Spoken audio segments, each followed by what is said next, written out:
BMW's amazing i3 electric car is one of the most desirable cars on our roads at the moment. And we've been lucky enough to have this example on the Auto Express long-term fleet for the last couple of months. But it got us asking the question, how would this BMW get on if we took it away from its natural urban environment and brought it to our test track? After all, it's rear-wheel drive and it wears that famous BMW badge.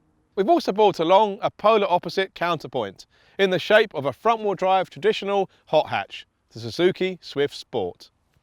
An old-school traditional hot hatch, the Suzuki Swift Sport has a 4-cylinder, 1.6 litre engine and produces 134 brake horsepower.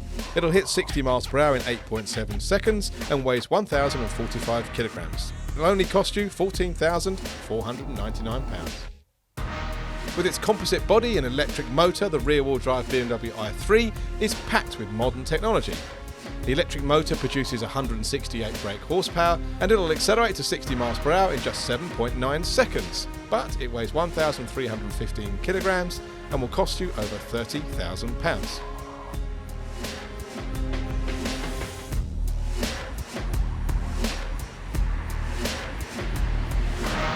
That effortless acceleration is just amazing. So I'm already up to 70 miles an hour there as I accelerate. What's it going to be like around a track? After all, it is a BMW, it is rear-wheel drive. Is it going to be a car that will be enjoyable to drive on a circuit?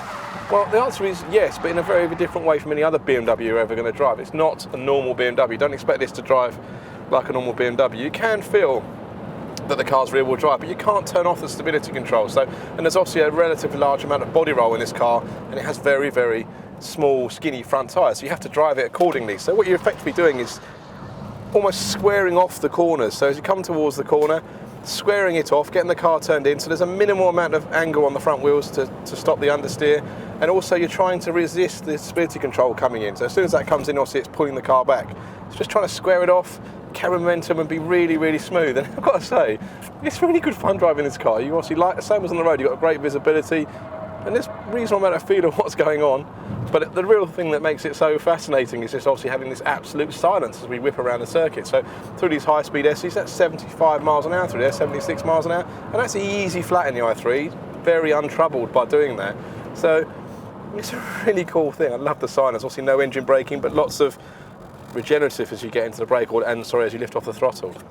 So, done a one lap. Let's come around and start a flying lap and see what sort of lap time we can get out of this i3. Now, obviously, we've got the extender version, but the range extender engine is not running. We're running purely in EV mode. It's using about 2 miles of range per 1 mile lap, roughly. So, gives you an idea of how much range we're using up. Through that chicane, I'm just trying to keep it smooth, not unsettle it, not get the car understeering, not get the stability control working. It's about 70 miles an hour down the straight here. So quick enough, 75 miles an hour. Brakes are really good. As we come into the chicane, hard on the brakes, obviously a little bit of nose dive, get it turned in, try to keep it nice and straight, get it through the chicane, nice and straight on the exit. It's quite easy to drive this car. If you keep it smooth, it's very easy to drive. I don't think it's going to be quicker than the Suzuki Swift, but let's see. Into the last couple of corners, through here, turns in really nicely. There's plenty of turn in, plenty of bite to that. So even though it's got those skinny front tyres, it turns in really nicely. So turning in here, it's a long corner, so there's a long load on those front tyres, just trying to keep a nice smooth line. You can feel that if there wasn't traction control then, it was damp, maybe you could start to get the car to transfer the lacquer grip to the rear with the throttle, but you can't do it. Stability control doesn't let you. Again, through those SEs, change of direction's really good, nicely weighted steering, no problem through there. Coming up to the last sequence of corners, on the brakes, try not to get the front tyres scrubbing too much, keep it smooth. It's just so weird doing a lap in a car with no noise. Into the last corner, nice and straight on the exit, coming up towards the finish line. The rear-wheel drive BMW lapped our circuit in 1 minute 28.8 seconds. So let's find out how the lighter and less powerful front-wheel drive Suzuki compares.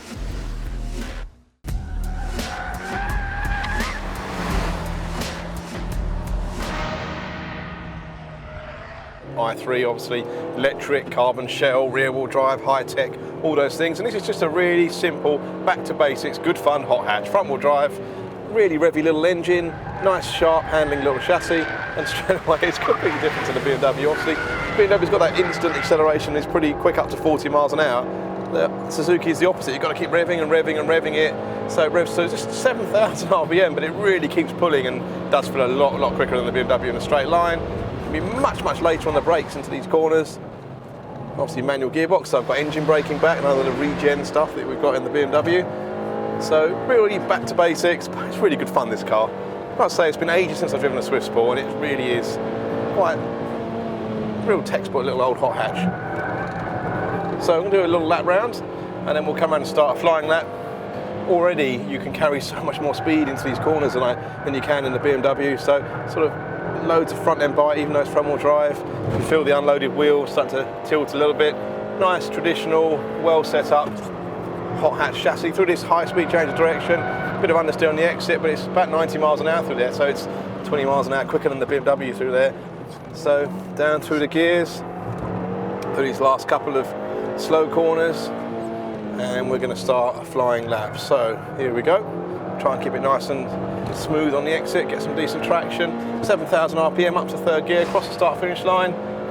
Here we're staying in third gear, trail the brake into the corner, trying to get the nose in. It's nice. Come through there, change of direction's really good. Bit of understeer on the exit as the front tyre starts to get hot, but nicely set up. Hard on the power. 7,000 upshift.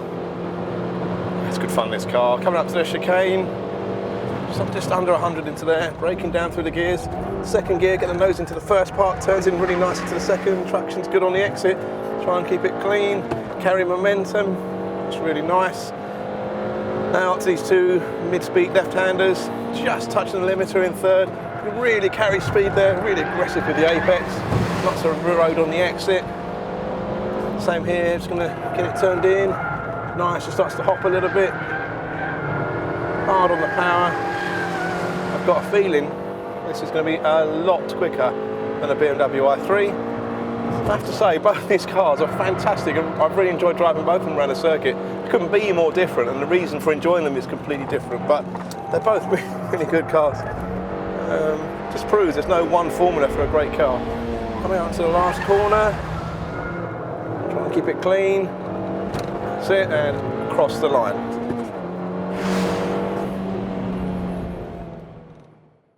So the Suzuki Swift was a real hoot to drive around our test track, and unsurprisingly it was substantially faster than the BMW i3.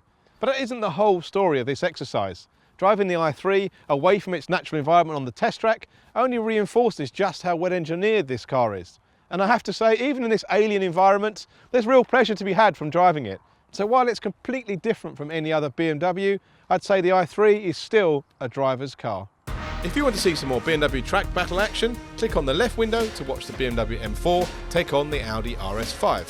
Or to watch the Peugeot RCZR take on the Nissan 370Z, click on the right hand window. Click on the video icon to watch our latest video, and don't forget to click on the Auto Express logo to subscribe to our channel.